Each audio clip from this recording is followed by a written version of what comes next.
Tervist, ma pean tunnistama, et ma sain teada, et ma ettekannet teha umbes nädal tagasi ja pealkiri umbes üle ja andke andeks, kui see oleks kõlanud midagi natuke valesti. Aga elu ongi täis rõõmsaid üllatusi. Mul oli tegu niiviisi observatooriumis Voogoliimiseks, nüüd on maalt ülikooli alla lihtne. Imelik tunne, et nagu midagi puudub. Aga mis ma mõtlesin Urmasega, oli selline huvitav mõte, et kui metsameestest rääkida, siis nende jaoks lageraie uuendusraie on põhiline metsamajandamisviis ja see harvendamine on nagu veidikene näppimist lihtsalt. Millegipärast on minu selle tekkinud tohutu selline vadulik vastukaja sotsiaalmeedias igal pool, kus te kuulete jällegi, minu maja, kõik luulete ja laulid ja kõik, kes võtavad sõna, et need puu võeti maa. Aga miks see just nüüd toimus, kas see on midagi toimunud maastikus, midagi on toimunud lihtsalt nii-öelda sotsiaalmeediates tööle või avastati, et see on pop teema, selle populaarsust ja võib-olla valijate hääli. No aga võib-olla on näiteks raie metoodika läinud karmimaks, seda meie mõõta ei saa. Aga mida näiteks kaugseirega saaks vaadata on see, et äkki on need raiealad paigutunud kuidagi või nad on muutunud. Ja mis kõige tulem võimalus on see, et äkki on lihtsalt, mets ei jõua nii palju peale kasvada, kui raiutakse. Mahu meetrikutes on see kõik okei. Ma lihtsalt tuli välja, et EPAS on see uus sõna, mis meetrikat. Lauri oli saanud üllatuse osaliseks, kui ta kasutas seda terminit koolist. Ja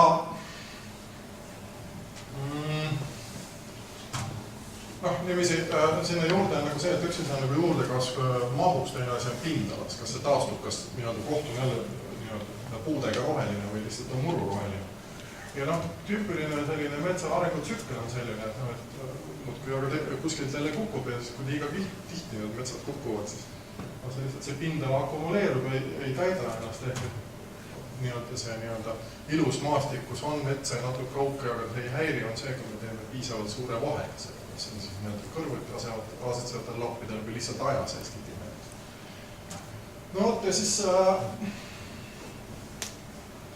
tekkis selline idee, et aga prooviks seda siis nii-öelda kaugseire vahenditega hinnata, et kas on sellist nii-öelda augu, häilu, akumuleerumist või on äkki nii-öelda langid suuremaks läinud või on siis see, et on kuju teistmoodi ja näiteks, et kui on vanastel kombeks, et on ilusad sirged või nii-öelda talumehel olid sellised ümmargune, siis äkki on nüüd toimunud mingi kujumuutus ja see nagu häirib inimesi ja äkki annab seda teist. Mõtleme selle peale, et on meil mingi selline tööstuslik lang, nii-öelda hästi majandatud, õigesti istutatud ja kui järgmine aasta võib-olla lõigatakse kuskilt vähele, siis jälle ja nii see kuhjub. Ehk et tegelikult mõnes mõttes, kui lõigata lähestikku, siis see kuju peaks minema järjest ümaremaks sellisel juhul. Ja siis aga see oht on, et samaaegselt järgmised tangid ühel hetkel hakkavad täiskasvama ühel roheliseks. Siis ühel hetkel me ei tea, kas toimub selline küllastumine pindalas ja kujus või mitte.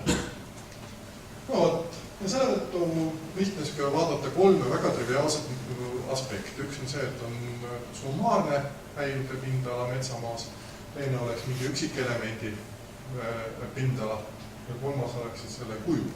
Kuju indeks hakka nüüd sinna asja keeruliseks ajama, ega neid indeksid on palju, aga kuna mõtleme kaugseire peale, siis midagi teha ei ole, kui ta lõpuks midagi genereerib, siis see on sika-saka serv, piksli serv. Ehk et lõpuks ta ikka kuskil seal ruuduga majandab, ringide elu sees oma andmetesse. Ehk et siis ongi nagu hea mõõta siis kuju hinnangut, mida siis võrreldakse ruudu suhtes, on kohe selline kuju indeks.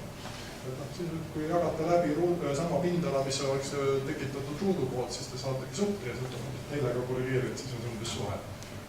Siin on näiteks näha, kus näete see üks ideaalne ruudukujuline lang, täiesti indeks 1. Aga selliste suhete puhul on see häda, et suhte puhul see skaala on mittelineaarne ja sellest tekib ilmselt palju jama, et kus maalt interpreteerida. See ongi hea vaatamiseks, et näete, pöörane väga pikk, suhe 2. Ja ütleme siis nii-öelda sellised, kus enam-vähem normaalne majandus, üleval keskel on 1,6. 1,3 on selline juba selline, võiks öelda, väga korralikult tiklik lank. Või häil, vabandust, me kunagi ei tea tegelikult kaugseeri puhul, kas see on lank või on mingi looduslik häire. Noh ja kui vaatate see aasta näiteks laeva, suur tänu Maamet, VMS keskkonnale väga mõnusalt siin kihte peale panna. Ja näete siis niiviisi sendelt Puurmani Tabiväele laeva olnud selline, et noh, oli vanasti, raielank on ka praegu samas metsamaastikus, nii et selles mõttes midagi väga hullu või tohiks olla, milleks tekitada paani.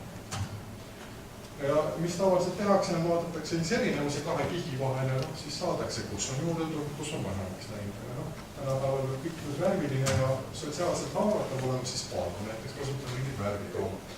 Punane on läinud, sinine on juurde kasv.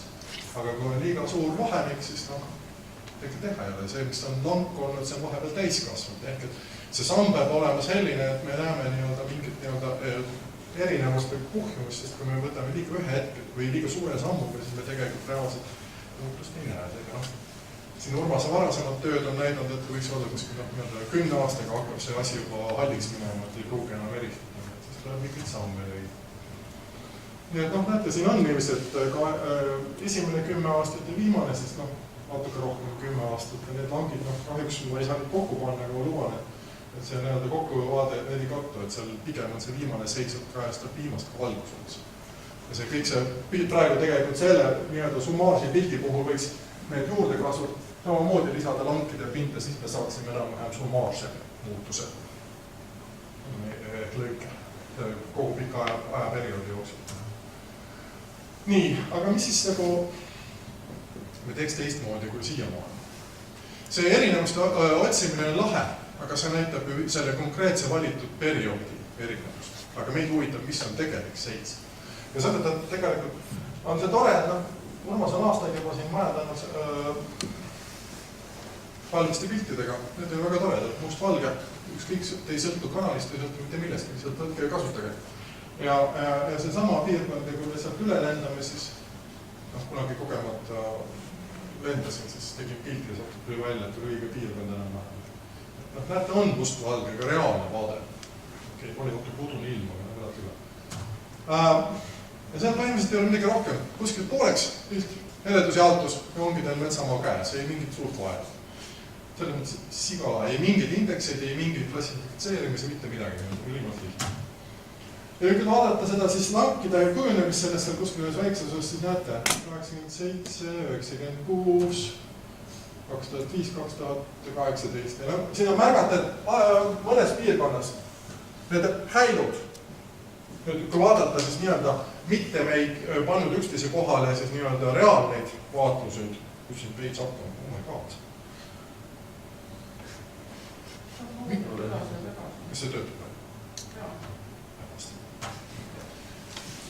Et me ei kasutanud seda erinevuste analüüsi, mis tavaliselt läks. Me kasutasime juba valmis genereeritud binaarseid kihte. Mets, mitte mets. Ehk, et me nägime, saime näha siis milline on see reaalne ja kasutasime siis kõige varasemaid ühendatud kihte selle metsamaa defineerimiseks kui selline. Ehk, et meil on nüüd ideaal metsamaa baas ja siis hakkame vaatama, kui palju neid häile parasjagu seda sees on. See viimane baasi kasutamine see, et me tahaks kuskile mujale vaadata, siis Eesti puhul meil on nüüd kihti külla. Nii, ja näide Kagu-Eesti ümber lihtsalt hea lihtne majandada ja siin on ka palju lumiseid talvesid. Tegin sellise väga natukene meelevaldse arenduse siin meie piirkonna jagamistest. Natukene ka metsandusliku rõhuasetusega, et on siin all suured püngasmaastikud, siin on Soontagana või Pikasilla mändikute piirkond, siis on Teipsi ääres need märjad metsad ja siis on tüütu põllumajandusmaastik ja Kugandi. See on lemmik Laeva Pikasilla piirkond. Andeks, ökoloog sattus geograafi maa. Tulemus. Kui nüüd vaadata häilude, lankide hulka ajas, siis summa summarus, kui aken on sama, siin võib seda pindala vaadata, siis näete, kõigis piirkondades kerge akumuleerumine toimub. Et selles mõttes neid lagedaid, talvel valgeid alasid metsamaastiku sees on tegelikult natuke rohkem kui vanasti, Ja ülla, kõige rohkem on seda juhtunud seal kõrgendike, ehk siis selles Lõuna-Eesti osas. Ja ka Peipsi ääres. Et seal on toimunud, nagu ütleme, oluliselt intensiivsem maastikukasutus omaks, kui mujal on ta nii-öelda kergelt kasvanud. Kui nüüd vaadata kuju, siis seal on, nagu ütleme, hüplikust ja soga rohkem, on tõesti seinast seina variatsioonid, aga mida tasub tähele panna, on siis siin võib-olla see ruudud, laeva Pikknurme, kus on aastaid kogu aeg raiutud, siis seal on nagu need alad on, langid on veidi piklikumad ja siin vahepeal on olnud siis ka Peipsi ääres piklikumad, ülejäänud on üks veidi tibak ümaremad. See, vahe oli, vabandust, Soorikas, see on veel langi pindala, ma juba jooksin ette. Nagu te näete, ma tõesti näen seda ettekannet esimest korda. Et pinnad on jah nendes nii-öelda suurtes metsalaamades, kus on hea mugav lõigata ütlene maastik, seal on nüüd langid suuremad kui seal, kus on maastik heterogeensem. Et on nii-öelda peaaegu pool hektarit vahe. Ja vaadata seda jaotumist, siis teate, mis on hästi lahe, nüüd ma vastasin, need on see laeva Pikknurme ja siis Peipsi ääre suured metsad. Ja siis näete, kui väike tühi on siin 87 ja kuidas siin tegelikult nii-öelda punane ehk siis nii-öelda suurt lanki on Lõuna-Eestisse kogunenud rohkem ja rohkem. Kui nüüd vaadata kujuindeks, see parempoolne seal, siis seal on samamoodi, et laeva Pikknurme mõnusad pikad, need on piklikumad, ehk nii-öelda tööstuslik metsaraie. Ärge unustage, need on vanad Tartu linnametsad, kus siis juba tegelikult esimese vabariigi supilinna kadru üles ehitati, nii et see ongi juba tööstuslikult istutatud kasvanud ja uuenenud piirkond. Ja kõige selline ümaram on siis need kõrgendike piirkond, see mustad täpid see kõige all, aga et on näha, et viimasel ajal on siis seal ka suured rammiseks. Ehk siis jälgige sinise ala jaotumist, kuidas siis see sinine ala algusaegadel on ainult seal põhjaosas ja pärast on jõudnud ühtlaselt juba lõuna poole, aga ta ikkagi ka kollane tähendab sellist keskmise kujuga. Sinine ma praegu timmisin nii välja, et oleks juba, et see on ikka väga piklik. Nii, ja selleks, et olla nüüd rahvusvahelise pilguga mõista, et kas meie see kohalik konnatingi muster on midagi sisukat või mitte, või mis me peaksime muretsema, siis võtsime kaks piirkonda, Tveri ja Kostrumaa. Kostrumaa kõlab ja Kostrumaa just siiamaani armastus ja Tveri on see, kes on ka Eestis omal ajal olnud. Mõlemad on väga metsased piirkonnad või vähemalt osa sellest. Ja teine asi, mis väga tähtis, nende piirkondade kohta oli mugavalt saada palju talviseid pilte. Kahjuks tegelikult nii üllatuslikult kui taha ei ole seda meie parasvõttes nii palju pikemalt. Nii, Tver, siuke, näete, Google'i järgi umbes selline. Ehk siis, kui ühed pildid olid tumedad, siis on kostupidi mingi keredad.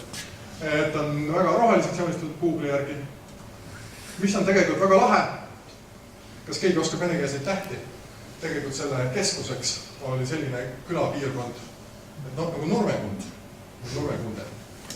Ja ongi täiesti kohe adekvaatne piirkond, seal elas kunagi aastas, alguses rändas sinna välja ja said 10 korda odavamalt kui põllumaa kätte eestlased, kes rindasid välja, Brauni käest või mis iganes see sakslane oli, kes müüs neid metsamaid. Ja lausa metsa keskel eestlased kolisid aastal umbes 1880 hiljem.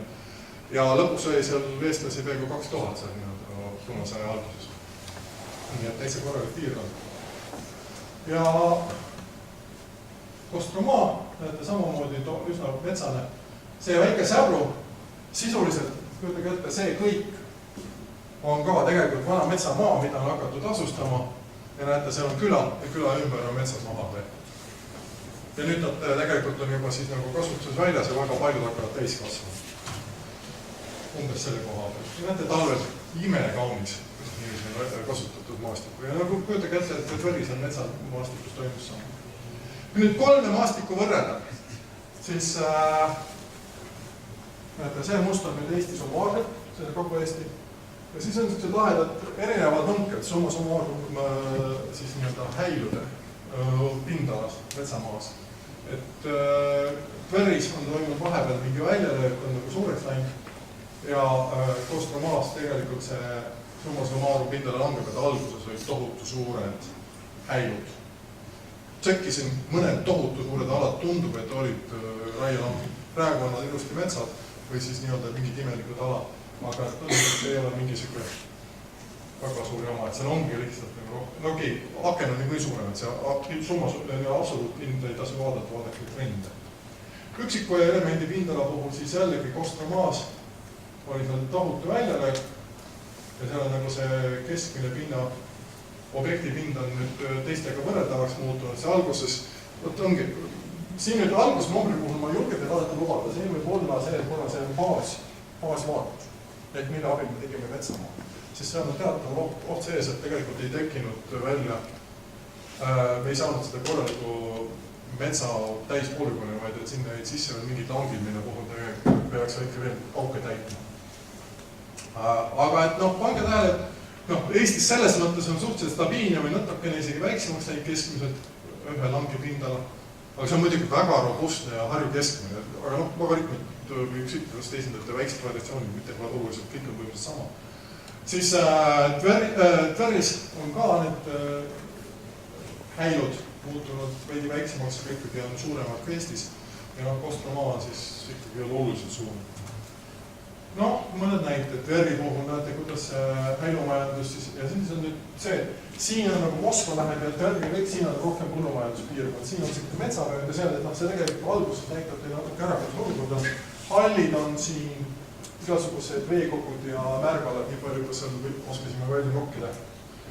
Ja see punane joon näitab seda käiku, et kas see on ju 1987, 1996, siin on sellised see, palju sama piirkond siis nüüd 2006, 2011, 2015. Siin on nagu variatsioone vaja, need on nagu need pindala mängud.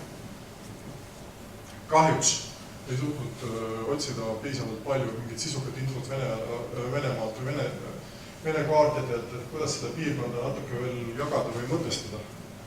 Ja miks need sellised käigud on, aga see on mõistagi tegelikult seda, mis meil Eestis toimub. Kostromaa on nagu eriti lahene juhisi, et alguses on ikka väga suured raiealad. Siin on punane näitab, et see on ikka tõesti tohutu suured ja seal on tõesti, vaataks seal üleval parempoolses nurgas. Ehk siis põhimõtteliselt kirde osas seal ja need suured haigud tõesti praegu tunduvad homogeensed täiskasvanud metsad või noored metsad olevat. Kõik tundub olevat päris. Ja siis hakkab selliseks tavalisemaks muutuma, et kuna kõigil pihtidel on skaala sama, siis selles mõttes see värvimuster on sellistel visuaalselt, mis tekitab mingi võrdlus. Mida punasem, seda suurem, mida rohelisem, seda on tegema raielank või häid. See on kõik langid, siin on see pudi iga üks konkreetne häid. Ja siis ma lihtsalt silus ja saada piirkonna kaalutud keskmist. Et veidi siluda ja vaadata, kuidas see asi võiks umbes maastiku tasemel tunnetuslikult. Tähendab seda, et kui punane, siis peabki suur olema? Vahel see punane näitab, et siin on palju domineerimist suurtel häiludel.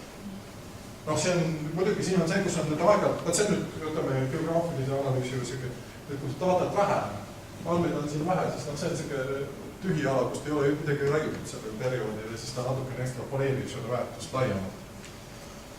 See on nüüd krigingute ja kõigi muude meetodite üks suurim häda, et kuidas siluda andmeid, kui sul andmeid ei ole ja selle midagi toimub. Aga sisuliselt see, et ikkagi see suured häilud on levinud üle maastiku, on see Venemaal toimub ka, aga see on isegi veel drastilisem kui meil. Praegu ta on kogunenud tegelikult selline naaberoblast, kus põhise punane praegu Kostromaa oblast on suhteliselt normaalses mõttes. Kostromaalt tuli väga huvitavaid näiteid. Lisaks sellele tähtkujundusega. Siis pange tähele, et need 2 aastat, 2 aasta erinevusi, kus on tegelikult ühes samas punktis, kuidas vanasti olid tohutu suure ja praegu siis on ikkagi pisikesed mõõdulised häilud. Nimetage, kuidas tahate. Et selles mõttes kontrast maastiku kasutuses on hästi suur. Ja kui vaadata nüüd ühte teist toredat kohta, siis alguses oli selline ühtne tuim igav metsamaa. Aeg-ajalt mul on kuri tunne, et see osa palju sellest metsast on peaaegu et siuke virgin või neitsilõik, et ei olegi, et see ei ole vaba. Või on vähemalt väga ammusel ajal raiutud ja väga valitud. Ja mis siis nüüd hakati tegema tööstuslikult? Kohe tundub, et üks siuke firma on seal ette võtnud ja siis vaadake, kui toredalt on teinud. Kui ma siin nüüd võimendan seda, siis need on juba kinni kasvavad taastuvad. Punane on siis see viimane sats. Et ja siis, mis siin nüüd on näha, näete, kuidas tegelikult, kui üks ruutus järele lõigatud, siis järgmise ringi ajal hakatakse järgmist ruutu sealt sees sõltuma, et tehakse nagu, kõigepealt tehakse malelaud ja siis hakatakse sealt sellest veel välja lõigma nüüd ülejäänud, et lõpuks saadakse suurt tühi välja. Nii. Ja kui nüüd mõtelda kuju peale, siis jällegi, kujud on väga erinevad. Et Eesti on ikka võrreldes Venemaaga ikkagi väga selline ümar. Muidugi Venemaa puhul on see häda, et osad neist on lihtsalt väga suured ja sinkavonkad, kus need alad on omavahel ühendatud, mis tekitab nagu ekstra pika kujuefekti. Aga see Kostrumaa on tõesti 1,67 sellega omendati seal joonised üsna pikk. Nii, ja kui nüüd mõtelda seda kujuindeksit võrrelda Eesti, Tverg ja Kostrumaa, siis pange tähele, kuidas see kajastub nii-öelda üldises plaanis. Viimane seis, mis praegu on, siis ikkagi Venemaa piirkonnad, eriti Kostrumaa on ikka oluliselt sinisem ehk oluliselt piklikum ühtlas. Ehk et seal ei ole sellist nii-öelda piirkondlikku eristumist kujudes. Et kui Eestis siin oli see nii-öelda kõige vajumine lõuna poole, siis see venelaste seas sellist, võib-olla ma ei oska lihtsalt näha piirkonda, aga Venemaa ongi suur ja lai ja ütleme. Nii, et kui nüüd järeldada kokkuvõttes, mida siis? Tundub, et ikkagi mingi metsata metsamaa, meie häilude hulk meie maastikus akumuleerub, et nad ei suuda selles mõttes taastuda, et üleval talvelt paistaks see välja kui mets. Mis see maa peal tähendab kõrgust, see nüüd omaette küsimus. Aga vähemalt, et ka ülevalt näitab, et asi hakkab natuke rohkem närvidele käima. Mis on nüüd häilude pindala jaotus ja see siis tegelikult, võib-olla see nii-öelda planeering on nii-öelda läinud tööstuslikumaks, aga teistpidi, mis on väga tähtis, ta on paigutunud ruumis ümber. Ehk et suured raiepiirkonnad on muutunud oma paigutusega Eestis, piirkonniti ja piirkonna sees. Ehk et see ongi, et võib-olla siis, kui vanasti lõigati kuskil kaugel pärapõrgus, siis see kedagi ei häirinud, nüüd kus ta on liikunud sinna Lõuna-Eesti suvilate piirkonda või siis näiteks ka laeva ja mõnes piirkonnas nende suurte teede lähedale, siis see lihtsalt jääb rohkem silma. Ja selle tõttu lihtsalt, et see ruumiline ümberpaigutus on aga inimesed häirinud. Ja see kuju, siis mõnes mõttes see kuju praegu seostab ikkagi, et see, et mida intensiivsem või suurem on tööstuslikum on, siis seda piiklikumad on need langid või vähemalt, et selle serva efekt on suurem. Mis tegelikult mõnes mõttes on hea, sest et kui oleks suur ümmargune laik, siis ökoloogiliselt on suurem nõudlus.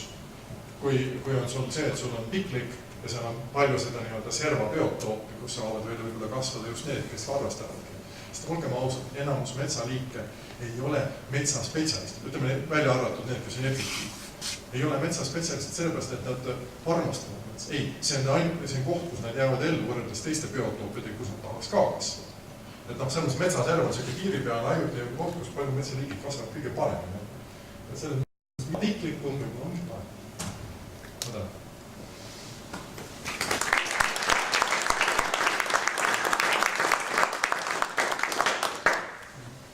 Nii, kas mul küsimusi peale?